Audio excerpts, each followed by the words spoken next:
Alors, la semaine dernière, on a étudié ensemble les campagnes au Moyen-Âge classique, c'est-à-dire du XIe au XIIIe siècle. Et plus particulièrement, je vous ai expliqué le fonctionnement de ce que l'on appelle une seigneurie. Généralement, quand on arrive dans l'enseignement supérieur, quand on sort de secondaire, on confond souvent la seigneurie avec le système féodal dont je vais vous parler aujourd'hui. Effectivement, le terme seigneur est un terme qui a deux significations. On l'utilise en latin, donc le mot senior, d'une part pour désigner un individu qui possède des droits sur des habitants. Ces droits sont économiques, ils sont politiques, ils sont judiciaires, et d'autre part, pour désigner celui qui, dans le système féodo-vassalique, que nous allons envisager dans un instant, a la place de ce que vous avez appris en secondaire et qui portait le nom de suzerain. Là-bas, donc il ne faut pas confondre le mot seigneur avec le terme suzerain, même si en latin c'est le même mot senior qui est utilisé. Et c'est de là que partent beaucoup de confusions. D'autant plus que je vous avais dit qu'à l'époque carolingienne, là, celui qui dirige, celui qui est le maître de la villa, possède le terme de dominus. Et là, il n'y a aucune ambiguïté possible, c'est un propriétaire foncier. À partir du moment où,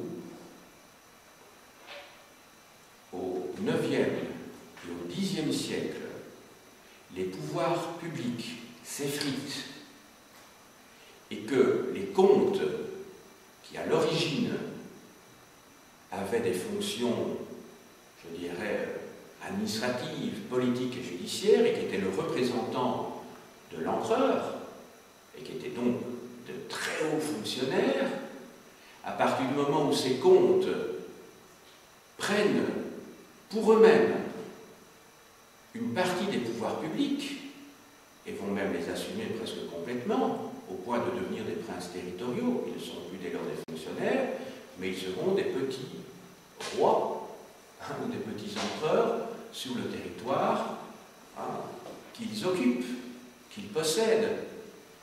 À partir de ce moment-là, effectivement,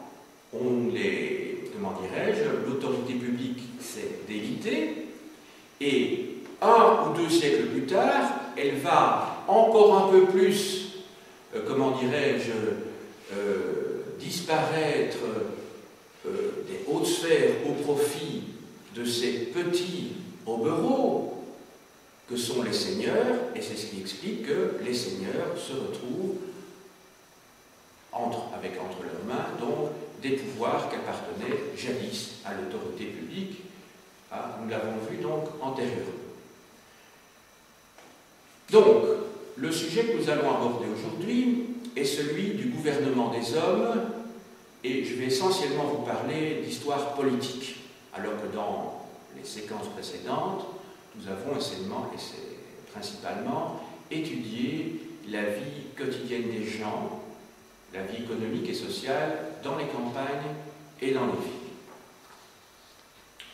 Alors, mon exposé comprendra 2 parties. Une première partie consacrée à l'organisation du système féodo-vassalique, et une deuxième partie qui comprendra un niveau supérieur, la partie supérieure des institutions politiques du XIe au XIIIe siècle, c'est-à-dire la royauté et l'empire. Voilà. Donc, première partie, on va étudier donc les origines et l'organisation du système féodo-vassalique. Alors, il faut vous dire qu'il participe d'une longue histoire, ce système féodo-vassalique. En effet, il appartient à ce que l'on appelle l'histoire des clientèles. Des clientèles, il y en avait déjà à Rome. Je vous rappelle qu'à l'époque de la République et de l'Empire romain, il y avait des clients, puisque le terme vient d'un mot latin, des clients, qui tous les matins allaient voir leur patron, ils lui rendaient hommage, celui-ci en échange fournissait à ses clients un petit peu de nourriture ou quelque argent, et en échange, le client devait participer à la famille au sens italien du terme, presque sicilien, comme on va le voir dans un instant. Il participait à la famille, donc du patron. Hein, je vous rappelle que le terme patron vient du terme pater, qui en latin veut dire père. Hein, le féminin de patron, c'est matron, qui vient de mater, la mère. Hein, et il participait donc à la famille de ce patron et devait donc comment dirais-je, l'aider dans un certain nombre de circonstances, et particulièrement, lorsqu'il y avait des élections, voter pour lui, hein, et pour les gens qui l'entouraient. Ça va? Bon. Autrement dit, ces clients appartenaient à un clan. Et ce n'est peut-être pas par hasard hein, qu'en Italie, il y a depuis près de 2000 ans, cette vieille tradition des clans.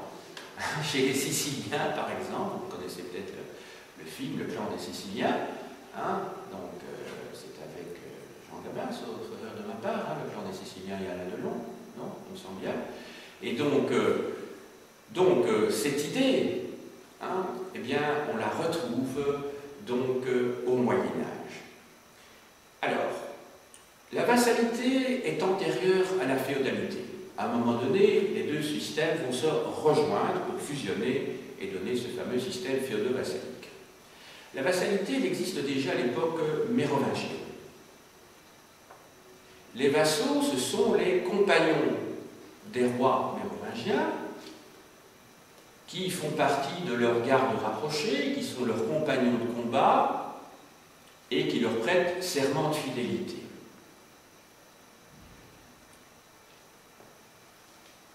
Ce système va se développer et à l'époque carolingienne, on voit apparaître alors les origines de ce qu'on appelle donc le système féodo-vassalique. Je vous avais dit il y a quelques minutes que les comtes étaient les plus hauts fonctionnaires de l'Empire. À l'époque de Charlemagne, au 8e puis au 9e siècle, sous son fils et ses petits-fils. Ces comtes étaient donc chargés d'exécuter les décisions de l'empereur. Ils avaient des pouvoirs, je dis, politiques, administratifs et judiciaires.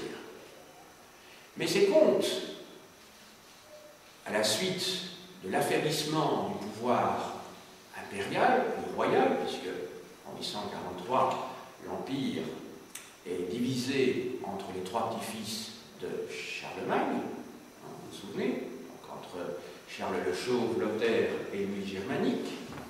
Et à partir de ce moment-là, et suite aux difficultés que l'Empire et ses deux royaumes connaissent, parce qu'il y a des invasions normandes, il y a des invasions hongroises, dans le sud il y a également des incursions des Maures, donc ceux qu'on appelle les Sarrasins, et les populations ont tendance à se replier sur elles-mêmes, le pouvoir royal ou impérial ne peut plus faire grand-chose, les comtes prennent de plus en plus d'importance, ils deviennent de plus en plus indépendants par rapport au pouvoir central, qu'il est donc de moins en moins, et lors d'un capitulaire, vous vous souvenez ce que c'est qu'un capitulaire, donc c'est une loi impériale divisée en chapitres, d'où le terme capitulaire. Charles le Chauve, donc, qui règne sur la Francie occidentale et qui, à un moment donné, sera même empereur, récupérer le titre d'empereur, eh bien, Charles le Chauve va émettre un édit en 877 à Quierzy-sur-Oise, et dans cet édit, il apparaît que la fonction comtale devient héréditaire.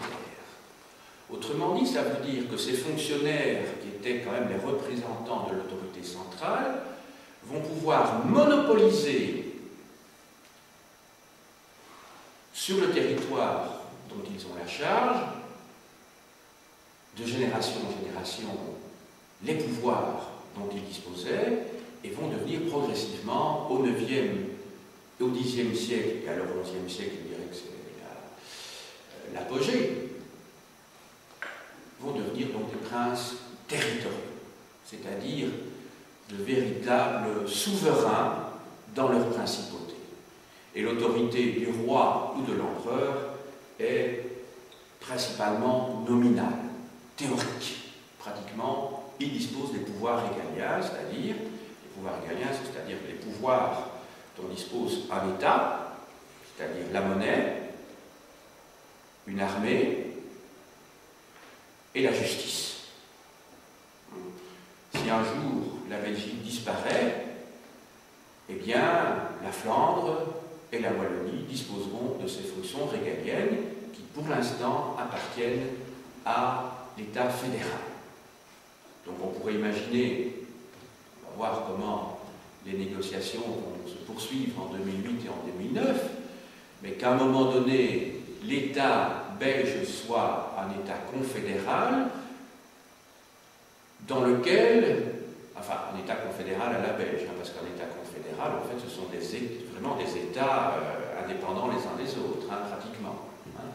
Mais un État croupion où, à Bruxelles, il n'y ait plus qu'un ministère de la Justice, un ministère des Finances, et même il n'est même pas indispensable, dans la mesure où la monnaie n'est plus émise par la Banque nationale en Belgique, puisque nous dépendons de l'euro. Donc à la limite, la monnaie n'est même plus un pouvoir régalien en Belgique, l'émission de la monnaie, et où il resterait encore une armée commune avec des Flamands, des Wallons et des Bruxellois. Donc on pourrait avoir 2 ou 3 ministères, tous les autres ministères étant devenus, c'est même plus régionalisé, c'est-à-dire transmis aux États fédérés. Ça va? Bon. Alors, je poursuis. Donc ces princes territoriaux disposent de véritables pouvoirs régaliens, qui jadis appartenaient au roi ou à l'empereur. Alors, à partir du XIe siècle, déjà du Xe siècle, mais du XIe au XIIIe siècle, s'organise et se met en place définitivement sous sa forme classique, donc le système féodo-vassalique. Je vous ai dit ce que c'était que la vassalité. C'est un lien d'homme à homme, un lien politique.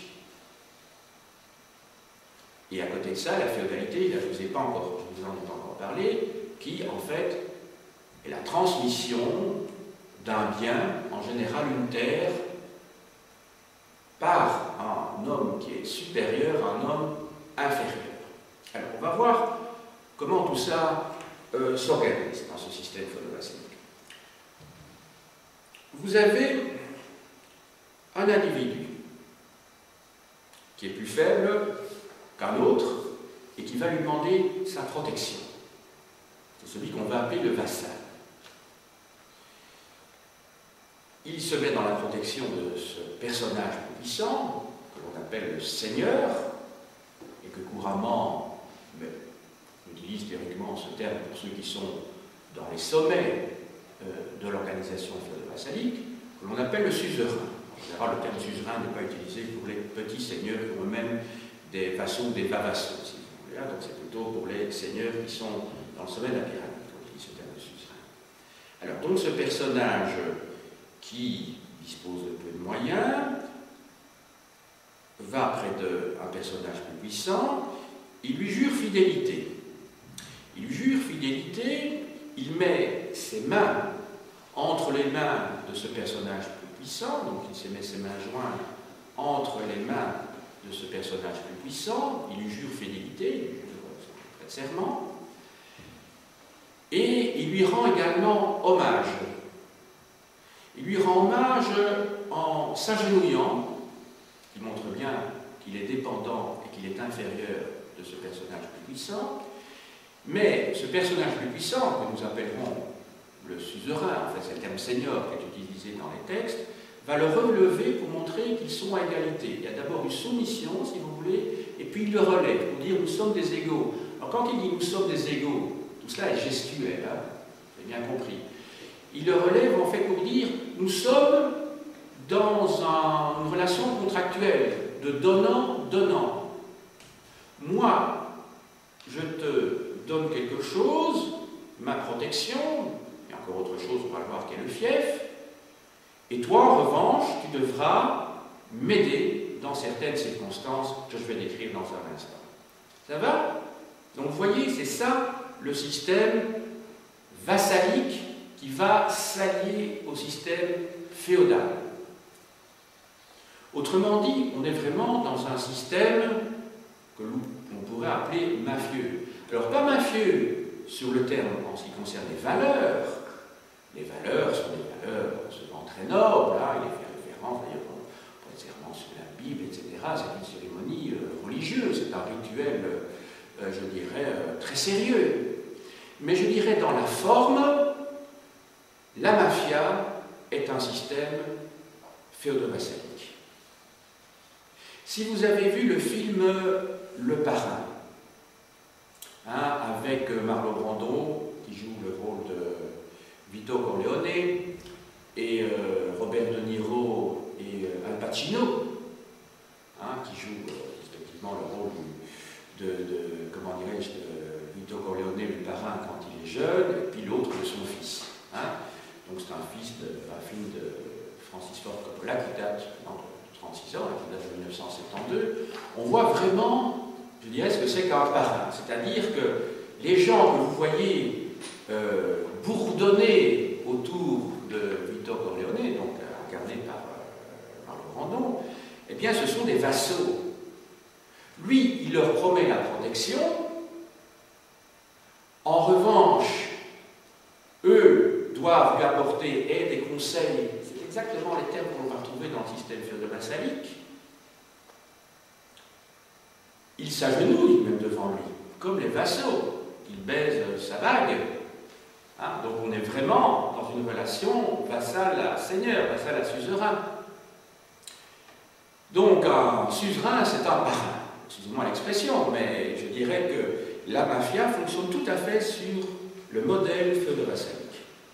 Les valeurs ne sont pas les mêmes, mais l'organisation politique de la mafia est celle du système féodo-vassalique. Donc je crois que ça a peut-être un intérêt d'étudier ce système-là. Vous devez vous dire que ce système de lien d'homme à homme, on le retrouve un petit peu partout dans le monde. Hein. Ça n'a pas été seulement au Moyen-Âge, au XIe ou au XIIIe siècle. Hein.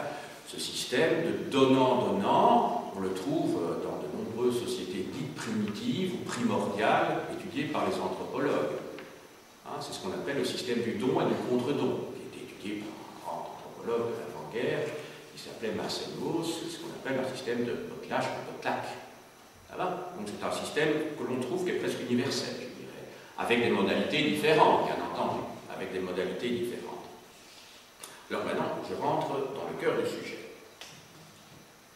Quels sont les droits et les devoirs de chacune des deux parties? Donc le Seigneur, il va apporter sa protection. Donc ça veut dire que si un de ses vassaux est attaqué, est en difficulté, ben, le Seigneur, donc le suzerain, entre guillemets, va l'aider. Le Seigneur va également permettre à son vassal de pouvoir disposer d'un bien qui lui permettra de survivre. C'est ce qu'on appelle le bénéfice. Ça va, beneficium en latin. Ce bénéfice, c'est en général une terre, mais pas obligatoirement. Ça peut être une somme d'argent ou autre chose. Et ce bénéfice, c'est donc un synonyme, c'est ce qu'on appelle le fief, en latin feodum. Ça va? D'où le terme féodalité. Donc le mot fief, qui est du vieux français, vient d'un mot latin qui est feodum. Donc, le vassal reçoit un fief, il reçoit la protection du seigneur. En revanche, lui-même, dans ce système de donnant-donnant, de don et de contre-don, il doit quelque chose à son seigneur. Il doit d'abord aide et ensuite conseil. Alors, le conseil, c'est un petit peu comme dans Le Parrain, hein, le film de Francis Ford Coppola. Le conseil, ça veut dire qu'il réunit dans certaines circonstances, par exemple, il est attaqué, il a des difficultés, il se pose des questions, moi je dirais, il a des problèmes, quoi. Hein? Il réunit ses vassaux dans son château, s'il y en a, enfin, ils sont tous des châteaux. Les châteaux étaient en bois, je dirais, au 9e et au 10e, excusez-moi, au 10e, au début du 11e siècle, et progressivement, ces châteaux vont être construits en pierre. Voilà. Il réunit, et donc c'est un petit peu comme dans ce film où vous voyez le parrain qui réunit ses vassaux, c'est-à-dire ses fidèles, hein, ces types avec ses chapeaux et un revolver dans la poche. Il leur demande conseil, voilà, et puis il les écoute. C'est ce qu'on appelle le concilium en latin. Et à côté de ça, il peut leur demander des aides dans certaines circonstances, comme un parrain. C'est ce qu'on appelle l'auxilium en latin. Et ces aides sont prévues dans 4 cas. Ce sont en fait des aides de type exceptionnel. Le premier cas, c'est lorsque le fils aîné du seigneur est fait chevalier. Lorsqu'il est fait chevalier, il est adoubé. C'est le terme que l'on utilise dans ces cas-là. Il est adoubé. Ça veut dire qu'il faut, lors d'une cérémonie, il reçoit une épée, éventuellement un bouclier, voire plus tard une armure. Il faut que les vassaux contribuent à l'achat, je dirais, ou à la confection de ces armes. Ça, c'est le premier cas. Le deuxième cas, je vous ai dit qu'il y en a 4, c'est de participer, de contribuer à la dot de la fille aînée du seigneur lorsqu'elle se marie. Donc là, en général, c'est une somme d'argent. Troisième cas, c'est contribuer aux frais d'armement du seigneur lorsqu'il part en croisade. Les croisades, la première croisade populaire, c'est 1095, puis il y a la fameuse première grande croisade qui conduit à la prise de Jérusalem, entre autres par Godefroy de Bouillon, qui est à la tête des croisés, donc en 1099. Donc, pendant 150 ans, des seigneurs partis d'un peu partout d'Occident, d'Angleterre, de France, d'Allemagne, vont partir en croisade pour libérer les Luciens, ou les libérer une deuxième fois, parce que bon, c'est des allers-retours, il faut savoir qu'on les prend, ils sont repris, et puis il y a d'autres terres que les croisés vont essayer de conquérir dans la région. Donc c'est pas seulement Jérusalem, c'est la Syrie, le sud de ce qu'on appelle maintenant la Turquie. Il y aura même une croisade qui s'arrêtera à Constantinople et n'ira pas plus loin, parce que c'est une croisade, comment dirais-je, manigancée par les Vénitiens qui s'intéressaient surtout aux richesses de Byzance, une croisade contre les chrétiens. Alors qu'en fait, le but initial des croisades, c'est quand même de se battre contre les musulmans, contre les infidèles. Et donc, il faut participer.